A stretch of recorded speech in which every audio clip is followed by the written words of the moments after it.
എന്നെ കൊണ്ട് എന്റെ ഒരു ഫെയിം അല്ലെങ്കിൽ എന്റെ ഒരു റീച്ച് കൊണ്ട് ഒരാൾക്ക് കഞ്ഞി കുടിക്കാൻ പറ്റുന്ന അല്ലെങ്കിൽ ബിരിയാണി കഴിക്കാൻ പറ്റുന്നുണ്ടെങ്കിൽ കഴിക്കട്ടെ. പ്രേക്ഷകരും ആരാധനയുള്ള അരുൺ ജോസ് പെരേരയെ സ്നേഹിക്കാൻ കൂടെ കൂട്ടാൻ താല്പര്യമുള്ള കേരളത്തിൽ പെൺകുട്ടികൾ ഞാൻ താമസിക്കുന്നത് AC റൂമിലാണ്. അപ്പൊ അതുകൊണ്ട് തന്നെ നമ്മൾക്ക് ഇത്രയും സൗകര്യം ഉണ്ടെന്ന് പറഞ്ഞിട്ടും ഒരു ഗേൾ ഫ്രണ്ട് കറക്റ്റ് ആയിട്ട് വരില്ല എന്ന് പറയുമ്പോൾ ഭയങ്കര വിഷമമുണ്ട് എന്റെ ലൈഫിൽ. അപ്പൊ നമ്മൾ ഒരു ചായതൊക്കെ വിളിച്ച് അഭിനയിക്കാനാണ്.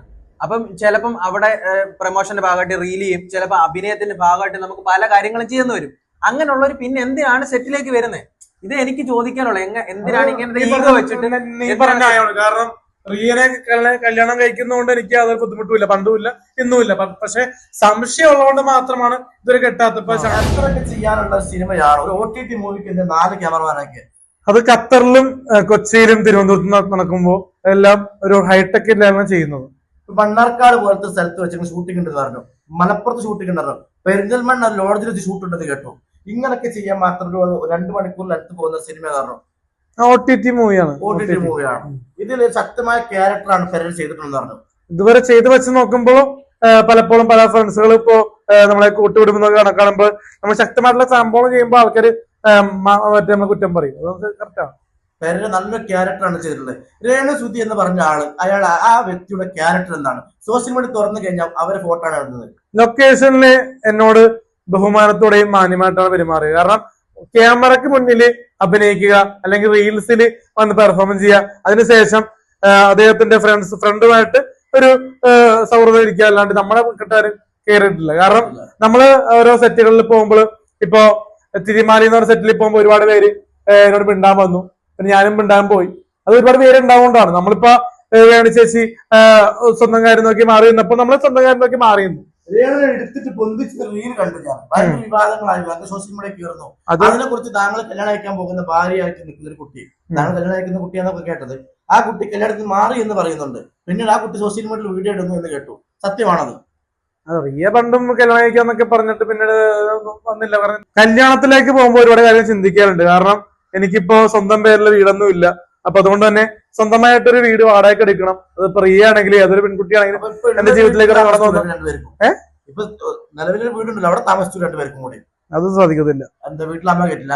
കാരണം അമ്മയ്ക്കും അമ്മമ്മയ്ക്കും ഈ കല്യാണം എന്ന് പറഞ്ഞ പ്രോസസ്സ് വരുമ്പോൾ 24-ാം വയസ്സിൽ എന്തിനാ കല്യാണിക്കാന്ന് ചോദിക്കണം. അപ്പൊ എത്രാമത്തെ വയസ്സിലാണ് കേരളത്തിലെ പയ്യന്മാർ കിട്ടേണ്ടത്? അവരുടെ ഒരു കാഴ്ചപ്പാട് 32 വയസ്സാണ്. പക്ഷെ അത് ആ സമയമാകുമ്പോ എനിക്ക് ചിലപ്പോ ചെറുപ്പം പോകും, യുവത്വം പോയി നിൽക്കുന്ന പേരുടെ കല്യാണം കഴിക്കുന്ന സമയം 24 വയസ്സാണോ? 24-25 വയസ്സിൽ കെട്ടിയില്ലെങ്കിൽ പിന്നെ മുരടിച്ചു പോകും, മനസ്സ് മുരടിച്ചു പോകും. മനസ്സ് മുടിഞ്ഞിട്ട് പോകുന്നു പറഞ്ഞത്.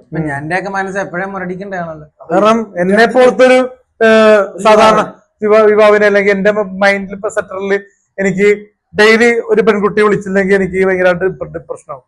ഒരു പെൺകുട്ടി ഡെയിലി വിളിക്കണം, ഒരു ദിവസമെങ്കിലും ഒരു പെൺകുട്ടി മരുന്നോ അതല്ലെന്ന് എന്നെ ഒരു ഡെയിലി 2-3 ആളുകൾ വിളിക്കാറുണ്ട്. പക്ഷെ ഒരാൾ വിളിച്ചില്ലെങ്കിൽ ഭയങ്കരമായിട്ട് മൈൻഡ്. കുറച്ച് മുന്നേ പറഞ്ഞ ഒരു പെൺകുട്ടി എന്തോ ഒരു വോയിസ് ക്ലിപ്പ് കേൾപ്പിച്ചെന്നു. ആ വോയിസ് ക്ലിപ്പ് ഒന്ന് നമ്മൾ പ്രേക്ഷകർ കേൾപ്പിക്കാൻ പറ്റുമോ? പേരറിയോ? വേറെ പെണ്ണുങ്ങളുടെ കൂടെ നടക്കുന്നുള്ള മറ്റേ സുധീരെ മരിച്ചുപോയി സുധീരെ രേണുവിനെ എടുത്ത് പൊക്കിയിട്ടുള്ള വീഡിയോ ഒക്കെ ഞാൻ കണ്ടു. എന്തായാലും ഇങ്ങനെയൊക്കെ അപ്പൊ ആളിനല്ലേ പറഞ്ഞേ എന്നെ മാത്രമേ സ്നേഹിക്കുന്നുള്ളൂ, വേറെ ആരും സ്നേഹിക്കുന്നില്ല എന്നൊക്കെ. ഞാൻ പിന്നെ എന്തേക്ക് കാണുന്നു? ഞാൻ ആത്മഹത്യ കേട്ടോ. ഞാൻ നിങ്ങളുടെ പേര് എഴുതി വെച്ചിട്ട് ആത്മഹത്യ ചെയ്യും. ഞാൻ കല്യാണം കഴിച്ചു കഴിഞ്ഞാൽ ഇടക്കൂച്ചിലേക്ക് കൊണ്ടുപോകില്ല. എന്തുകൊണ്ട് കൊണ്ടുപോകുന്നില്ല? ജന്മനാട് കൊച്ചിയല്ലേ? ഇടക്കൂച്ചിലേക്ക് കൊണ്ടുപോകും, പക്ഷെ ജസ്റ്റ് അത് കാണിക്കാൻ മാത്രം. എന്ത് കൊച്ചി കാണിക്കാനാണോ, വീട് കാണിക്കാനാണോ? അല്ല, അച്ഛന്റെ അമ്മയുടെ അമ്മൂമ്മയുടെ അനുഗ്രഹം മേടിക്കണം. അമ്മ അമ്മുമ്മ തരില്ലെങ്കിലും കാണിക്കുക, പെണ്ണിനെ കെട്ടിയെന്ന് സത്യം അമ്മയും അമ്മുമ്മയെ അറിയിക്കണമെന്നാണ് അരുൺ ജോസ് പറയുന്നത്. ആണോ? ആണ്. കല്യാണം 15-ാം റിയയുമായുള്ള കല്യാണം നടക്കുമെന്ന് തോന്നുന്നുണ്ടോ? അതിപ്പോ ഒരുപാട് സംശയദൃഷ്ടിയോടെ എന്നെ കാണുമ്പോൾ സംശയം. റിയക്ക് എന്നെ സംശയം, റിയക്ക് അരുൺ ജോസിനെ എനിക്ക് സംശയം.